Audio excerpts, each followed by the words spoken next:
ప్రేక్షకులకు నమస్కారం. సాధ్వీమణుల సందేశం మొదటి భాగం. శారదా శారదాంబోజ వదనో వదనాంబుజే సర్వదా సర్వదస్మాకం సన్నిధ సన్నిధం కురు. ఈరోజు సాధ్వీమణుల సందేశాల్లో మొదటిగా సీతాదేవి మనకి ఏ సందేశం ఇచ్చిందో సీతాదేవి గురించి తెలుసుకుందాం. సీతాదేవి ఈమె గురించి చెప్పని వాళ్ళు, చెప్పలేకపోతే అమ్మ సీతాదేవి గురించి చెప్పలేదే, మేమేదో కోల్పోయామేమో అనుకునేటువంటి వాళ్ళు, రాయకపోయినా రాముడి గురించి ఎంత బాగా రాయాలని ఆరాటపడతారో అంత బాగా సీతాదేవి గురించి కూడా ఆరాటపడతా ఉంటారు. ఏదన్నా సీతాదేవి గురించి చెప్పకపోతే, రాయలేకపోతే ఏదో కోల్పోయాము అనుకుంటూ ఉంటారు. అయినా సీతమ్మ గురించి ఎంత చెప్పినా తక్కువేనండి. ఇంతవరకు వెలుగు చూసిన సాహిత్యంలో కానీ, ఇక మీద రాబోయే సాహిత్యంలో కానీ ఎవరైనా ఎంతో కొంత వాళ్ళ జీవితంలో సీతమ్మ యొక్క వ్యక్తిత్వం గురించి, ఆమె లక్షణాల గురించి, ఆమె స్వభావం గురించి, ఆమె ఏదో ఒకటి సీతమ్మ గురించి రాయవలసిందే. రాయకుండా ఉంటే వారి జీవితమే వృధా అనుకునే వాళ్ళే ఎక్కువ మంది ఉన్నారు. అసలు పరిపూర్ణ స్త్రీమూర్తి ఎలా ఉంటుంది, అసలు స్త్రీమూర్తి అంటే ఎలా ఉంటుంది అన్నదానికి ఉదాహరణే సీతాదేవి. ఇదిగో ఇలా ఉంటుంది.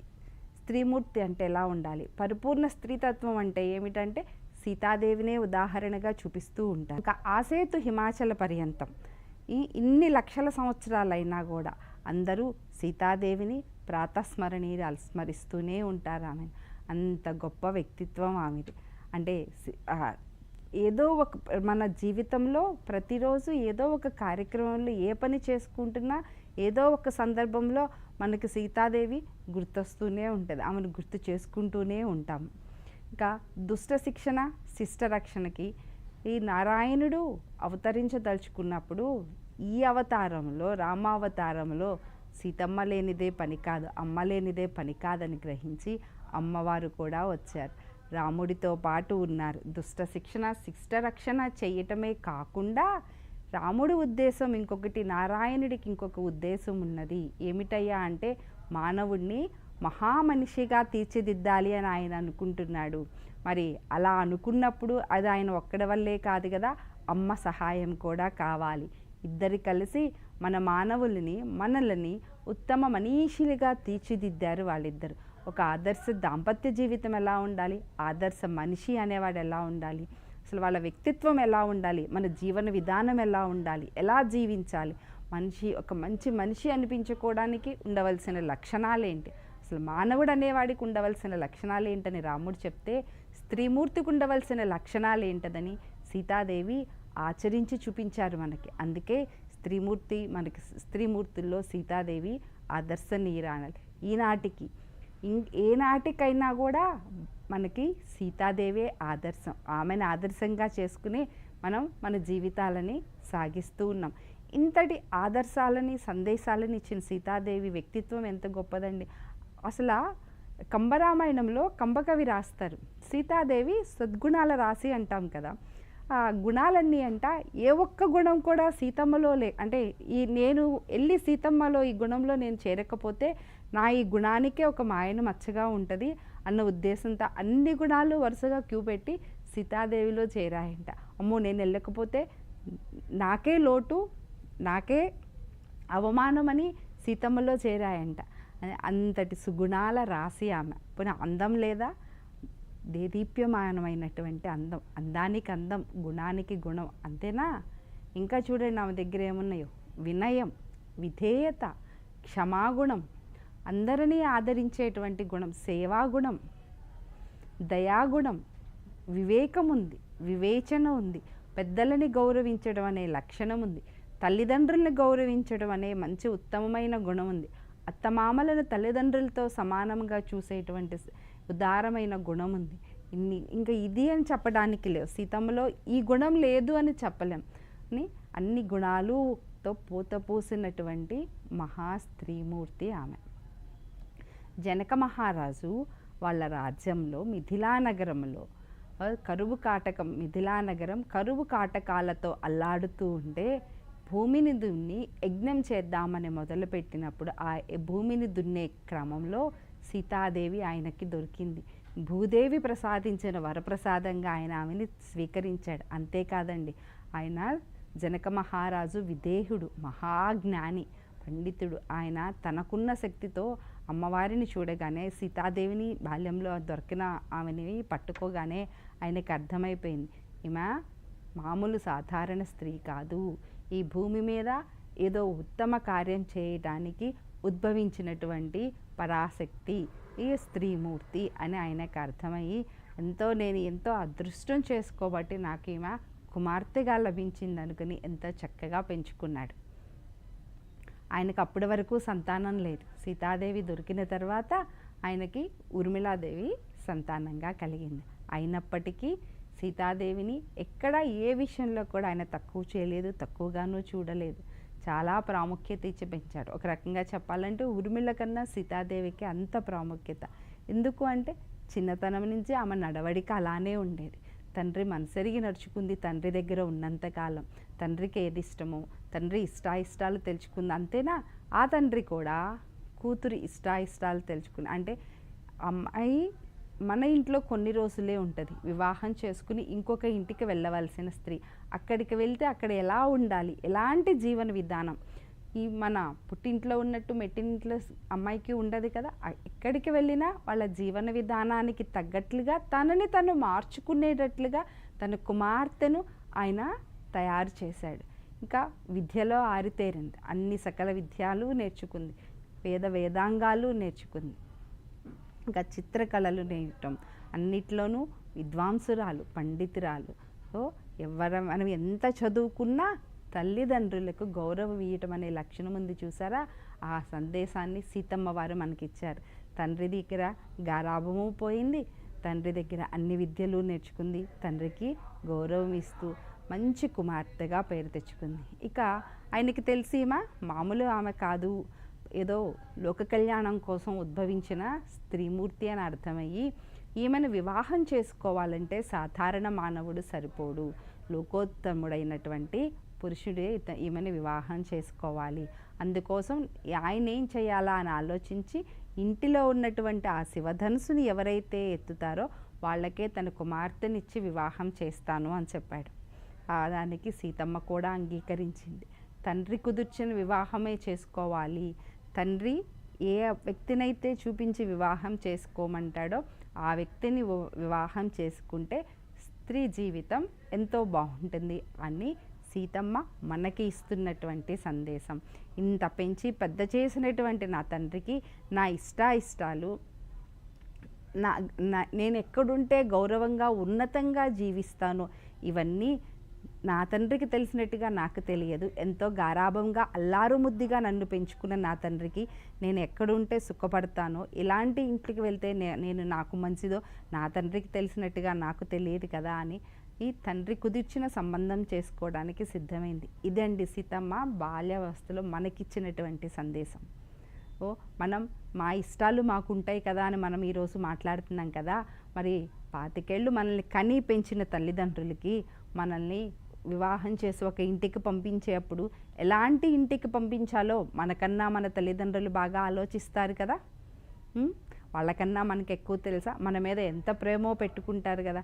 మరి వాళ్ళకంటే మనం ఎక్కువ ఆలోచిస్తామండి. మిమ్మల్ని ఇంకా ఎంత బాగా చూసుకునే కుటుంబంలోకి వాళ్ళు పంపించాలనుకున్నప్పుడు మా ఇష్టాలంట మనకి తోచిన ఏదో ఎవరో రోడ్డును పోయే వాళ్ళని చూసి క్షణిక ఆవేశానికి, క్షణిక ఆనందానికి లోనే ప్రేమ అనే ముసుగులో మనం తప్పులు చేస్తున్నాం కదా. అలాంటి తప్పులు చేయొద్దు, తల్లిదండ్రులు చూసిన సంబంధం చేసుకోమని సీతమ్మ మనకిస్తున్నటువంటి సందేశం అది.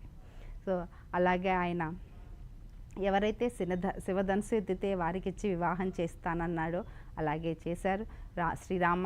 రాముడు వచ్చాడు, శివధనుసు ఎత్తాడు, సీతమ్మని వివాహం చేసుకున్నాడు. వాల్మీకి మహర్షి సీతమ్మ యొక్క గొప్పతనాన్ని చివరికి అంత రామాయణంలో ఆయన 24,000 శ్లోకాలతో రామాయణం రాసిన ఏ ఒక పాత్ర గురించి గొప్పగా చెప్పలేదండి. కానీ సీతమ్మ గురించి చెప్పినట్టుగా ఎవరి గురించి చెప్పలేదు. చివరికి రాముడు గురించి కూడా చెప్పలేదు. వాల్మీకి కూడా కొంచెం సీతమ్మ అంటే ఎక్కువ ఇష్టమేనేమో అనిపిస్తుందండి అది చదువుతుంటే. ఆయన సీతమ్మ గురించి ఎంత చక్కగా వర్ణించాడు. ఆమె వ్యక్తిత్వం గురించి కానీ ఆమె గురించి కానీ ఆయన ఎంతో బాగా చెప్పాడు. జనక మహారాజు వివాహం చేసేటప్పుడు రాముడితో చెప్తున్నాడు, చూడండి ఇయం సీత మమ సుత సహధర్మచారీ తవ ప్రతిచ్ఛ చైనాం భద్రం తే పాణిం గృహీణశ్వ పాణినా పతివ్రత మహాభాగా ఛాయేనుగత సదా. అయ్యా నా కూతురిమ సీత సహధర్మచారిణి నీకు సహధర్మచారిణిగా ఉంటుంది. అమ్మ మహాపతివ్రత. చాలామందికి సందేహం వస్తుంది, పతివ్రత అదేంటి ఇప్పుడే పెళ్లి చేస్తున్నాడు, నా కూతురు పతివ్రత అని చెప్తున్నాడు అదేంటి అని అనుకుంటారు. పతివ్రత అంటే ఇప్పుడు మనం అనుకుంటున్న అర్థం కాదండి. ఓకే, భర్త వివాహం చేసుకున్నాక భర్తను మాత్రమే ప్రేమిస్తూ మనకు ఏర్పరిచినటువంటి కట్టుబాట్లలో ఉంటూ అలా జీవించేదాన్ని పతివ్రత అంటారని తర్వాత కాలంలో మారిన అర్థం. కానీ అప్పట్లో పతివ్రత అంటే వివాహం చేసుకుని ఇంకొక ఇంటికి వెళ్ళినప్పుడు అక్కడ నీ కుటుంబ వాతావరణానికి తగ్గట్టుగా నీ కుటుంబంలో ఉన్నటువంటి సభ్యులందరితో కలిసి చక్కగా కలిసిపోయి నీ గౌరవాన్ని కాపాడుతూ నీకు మంచి పేరును తెచ్చిపెడుతుంది అని అర్థం. ఆ విధంగా జనక మహారాజు ఆమెను పెంచాడు. ఇంకా ఛాయలాగా నీ వెనకే ఉంటుంది అని చెప్పాడు, నీడలాగా నిన్ను అనుసరిస్తుంది, ఎప్పుడు ధర్మాన్ని తప్పదు, ఇవన్నీ చెప్పి పెళ్లి చేశాడు ఆయన. చక్కగా పెళ్లి చేసుకుని అయోధ్యకి వచ్చారు. రాముడు సీతని ఇష్టపడటానికి కారణం ఉంది. శ్రీరాముడు తండ్రి కుదిర్చిన సంబంధం, తండ్రికి నచ్చిన సంబంధం అని సీతాదేవిని ప్రేమించేవాడంట. కానీ సీతమ్మకి అలాంటి కారణం ఏమీ లేదు, నా భర్త అన్న కారణంగానే రాముణ్ణి ప్రేమించిందంట. కేవలం భర్త అన్న కారణంగానే ప్రేమించింది. ఇంకా ఇప్పటికీ మనం ఎవరన్నా ఇద్దరు మంచి దంపతులు చక్కగా అన్యోన్యంగా కలిసి ఉంటే ఏమంటామండి, సీతారాముల్లాగా ఉన్నారు అంటాం కదా. అంత అన్యోన్యమైన దాంపత్యం వారిది. ఎలా వాళ్ళిద్దరు ఎప్పుడు నోటితో మాట్లాడుకునే వాళ్ళు కదంట, మనసులతో మాట్లాడుకునే వాళ్ళంట. సీతమ్మకి రాముడిని చూస్తేనే ఆయన మనసులో ఏముందో, ఆయనకి ఏమి కావాలో అర్థమైపోయేదంట. అంత చక్కగా నడుచుకునేది సీతమ్మ. రాముడి మనసు కన్నా కూడా సీతమ్మకే రాముడికి ఏం కావాలో ఎక్కువగా తెలుసని మన కవులు చక్కగా వర్ణించారు. అంత అన్యోన్యమైన ఈ సౌభాగ్యం. మనం ధరించేటువంటి ఆ వస్తువులన్నీ కేవలం వస్తువులు కాదు, అవి సౌభాగ్యాన్ని సూచించేవి. వాటిలో ఎంతో సైన్స్ ఉంది. అవి ధరించడం వల్ల మనకి మన భర్తకి ఎంతో శ్రేయస్సు అని కూడా ఆమె మనకిచ్చినటువంటి సందేశం. దానితో పాటు అంత గందరగోళ పరిస్థితి ఉన్నప్పటికీ కూడా తెలివిగా ఎలా ప్రవర్తించాలో కూడా మనకి ఒక సందేశం ఇచ్చారు. చక్కగా నగలన్నీ మూట కట్టి, అంటే రాముడు ఏదో ఒక సందర్భంలో తనని వెతుక్కుంటా వస్తే ఇదిగో ఈ మూట ఈ దిశలో వెళ్ళాను అని చెప్పడానికి ఒక క్లూ లాంటిది కూడా అమ్మవారు వదిలిపెట్టారనమాట. ఎట్లాంటి క్లిష్ట పరిస్థితులు వచ్చినా బుద్ధిగా తెలివితేటల్ని ఉపయోగించమని చెప్పి ఇంకొక సందేశం ఇచ్చారు. సరే, రావణాసురుడు తీసుకువెళ్ళి అశోకవనంలో కూర్చోపెట్టి అమ్మవారికి సీతాదేవిని ఎన్నో రకాలుగా మభ్యపెట్టడానికి ఆయన బంగారు లంకను చూపించి నగలు, వజ్రాలు, వైడూర్యాలు ఎన్ని చూపించినా కూడా దేనికి కూడా ఆశపడలేదు. సో మనం దేనికి ఆశపడకుండా మనస్సు చిత్తంతో దృఢంగా ఉంచుకోవాలి అని చెప్తున్నారు అమ్మవారు. అవన్నీ ఆ నగలు, ఆ బంగారు లంక ఇవన్నీ అనుభవించడానికి కాదు కదా. అంటే మన మనసు దృఢంగా ఉండాలి. ఆశపడటం, వేరే పక్క వాళ్ళ ఆస్తికి ఆశపడటం అనేది ఎంత తప్పో రావణాసురుడు ఆ పని చేస్తే రావణాసురుడిని తర్వాత నిందించారు. రావణాసురుడు వచ్చి నా అంత వీరుడు సురుడు ఎవరు లేరంటే ఆ రావణాసురుడినే ధైర్యంగా ఎదిరించింది. పరిస్థితులు వచ్చింది, ఎటువంటి పరిస్థితి వచ్చినా ధైర్యంగా మాట్లాడటం నేర్చుకోమంటుంది. అక్కడ చుట్టూ ఉన్న వాళ్ళంతా రాక్షసులే, రాక్షస సేనే, తనొక్కటే అక్కడ ఉంది. ఎవ్వరూ ఆమెకు అక్కడ సహాయం చేసేవాళ్ళు లేరు. తన గోడు చెప్పుకోవడానికి ఎవరూ లేరు. అయినప్పటికీ ఎంతో సంయమనంతో సహనంతో ఉంటూ రావణాసురుణ్ణి మానసికంగా దెబ్బతీసింది. తన మాటలతోనే ఉద్రేకపడిపోలేదు, కోపం తెచ్చుకోలేదు. ధైర్యంగా ఉన్న వాస్తవాలు చెప్తా రావణాసురుడికి ఉన్నటువంటి మానసిక స్థైర్యాన్ని దెబ్బతీసింది. సో స్త్రీమూర్తులు ఎప్పుడైనా మనకి క్లిష్టమైన పరిస్థితి వచ్చినప్పుడు ఆవేశపడిపోకుండా నిదానంగా ఆలోచించి ఎదుటి వ్యక్తి యొక్క మానసిక స్థైర్యాన్ని దెబ్బతీస్తూ వాళ్ళ మీద విజయాన్ని సాధించడం ఎలాగో సీతమ్మ మనకి నేర్పించింది. ఇక తర్వాత హనుమ వచ్చాడు, రాముడి సందేశం తీసుకుని వచ్చాడు, అంత చూసి మాట్లాడాడు. ఇంకా అన్నీ చెప్పిన తర్వాత, అమ్మ నా వీపు మీద ఎక్కువ నేను నిన్ను తీసుకువెళ్తాను. అసలు హనుమ సీతమ్మ దగ్గరికి వచ్చినప్పుడే ఎన్నో పరీక్షలు పెట్టింది. తనకి పరిచయమే లేని వ్యక్తి, ముక్కు మొహం తెలియని వ్యక్తి మొదటిసారిగా చూస్తుంది. అతను చెప్పేది వాస్తవమేనా, నిజమేనా, అవునా కాదా అని ఆలోచించుకుని దానికి అన్ని పరీక్షలు పెట్టింది. ఇది కూడా మనకి మరి కాలేజీల్లో చదువుకునే పిల్లలు కానీ, ఉద్యోగాలు చేసేవాళ్ళు కానీ, ఫలానా అంట వచ్చి మిమ్మల్ని పరిచయం చేసుకుని మీరు నాకు చాలా నచ్చారని మిమ్మల్ని పొగుడుతూ ఉంటే దానిలో వాస్తవం ఎంత అన్నీ తెలుసుకొని వాళ్ళతో మాట్లాడటం మొదలుపెట్టండి. తొందరపడి వాళ్ళు చెప్పిన మాటలు నమ్మేసి వాళ్ళు వేసినటువంటి వలలో పడవద్దు అని సీతమ్మ మనకిస్తున్నటువంటి సందేశం. ఇక హనుమ రమ్మన్మంటే, నేను పరపురుషుడిని తాకను, నా భర్త తప్పించి మిగతా ఎవరిని నేను ముట్టుకోను. అంతేకాదండి, ఇంకొక మాట అంటది, రావణాసురుడి చెరలో ఎంతోమంది స్త్రీమూర్తులు ఉన్నారు, వారందరినీ విడిపించాలి, వారందరినీ విడిపించడం కోసం నా భర్త రావాలి. నన్ను రావణుడు ఎలా అయితే దొంగతనంగా తీసుకొచ్చాడో అలా నేను దొంగతనంగా రాను. నేను రాజపుత్రికిని, వీర వనితని.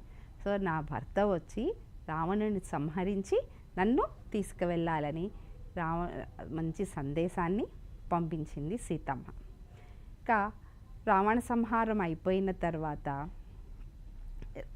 విభీషణుడు చక్కగా అలంకరించుకుని సీతమ్మని తీసుకొచ్చినాక రాముడు ఒక మాట అంటాడు, నీకు నచ్చిన చోటకి నువ్వు వెళ్ళిపో.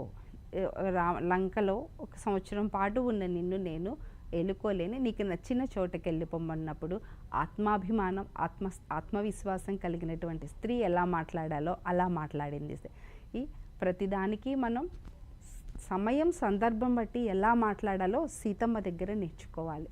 చక్కగా శ్రీరామచంద్ర, నేనేమన్నా మామూలు స్త్రీని అనుకుంటున్నావా, సాధారణ స్త్రీని అనుకుంటున్నావా, నేను ఎలాంటి దాన్నో నీకు తెలీదా, నిన్ను తప్పించి నేను వేరే ఎవరిని తలుచుకోను, నా మనసులో ఇంకొకరికి స్థానం లేదని కూడా నీకు తెలుసు కదా, అయినా కూడా నీవు నన్ను అనుమానిస్తున్నావు. ఇంత అనుమానిస్తున్నప్పుడు నేనేంటో, నా పాతివ్రత్యం ఏంటో నీకు చూపిస్తానని లక్ష్మణుడిని చితిపేర్చమని అగ్నిలో దూకి తన పాతివ్రత్యాన్ని నిరూపించుకుంది సీతమ్మ. ఇంకా రాజ్యానికి వచ్చి పట్టాభిషేకం అయ్యి అంతా చక్కగా సాగుతూ ఉన్న జీవితం సాఫీగా సాగుతూ ఉన్న సమయంలో మరలా ఆమె మీద ఒక నిందపడి రాముడు వనవాసంలో వాల్మీకి మహర్షి ఆశ్రమం దగ్గర వదిలిపెట్టినప్పుడు కూడా నా మీద నేను ఏ తప్పు చేయకుండా నా పాతివ్రత్యాన్ని నిరూపించుకున్న తర్వాత కూడా అయోధ్య ప్రజలు రాముడు నన్ను శంకించారే అని వాళ్ళని ఒక్క మాట కూడా దూషించకుండా లక్ష్మణుడితో అయోధ్య ప్రజలని కన్నబిడ్డల వల్లే చూసుకోమని చెప్పు అని చెప్పి సందేశం పంపించింది. ఇది నా ప్రారంధం వల్ల నాకు సంక్రమించింది, దీనికి అయోధ్య ప్రజలకి ఎటువంటి సంబంధం లేదు. రాముడు నేను దూరమైపోయానన్న బాధలో ఉండకుండా ఆ ప్రజలని చక్కగా పరిపాలించమను, కన్న బిడ్డల వల్లే చూసుకోమని సందేశం ఇచ్చింది. వాళ్ళు ఎవరిని తిట్టలేదు, ఎవరికి శాపనార్థాలు పెట్టలేదు అమ్మ. అలాగే ఎంతో ధైర్యంగా పిల్లలిద్దరిని కానీ చక్కగా వారికి అన్ని విద్యాబుద్ధులు నేర్పించి ఒక తల్లిగా తన బాధ్యతను నిర్వర్తించింది. పిల్లలిద్దరికీ ఏమేమి నేర్పించాలో అన్ని తల్లిగా తను నేర్పించవలసినటువంటి అన్ని విద్యలు నేర్పించింది. వాల్మీకి మహర్షి ఆశ్రమంలో రాముడికి అప్పచెప్పి తన భూమాత ఎక్కడి నుంచి అయితే వచ్చిందో అలా భూమాత ఒడిలోకి వెళ్ళిపోయింది.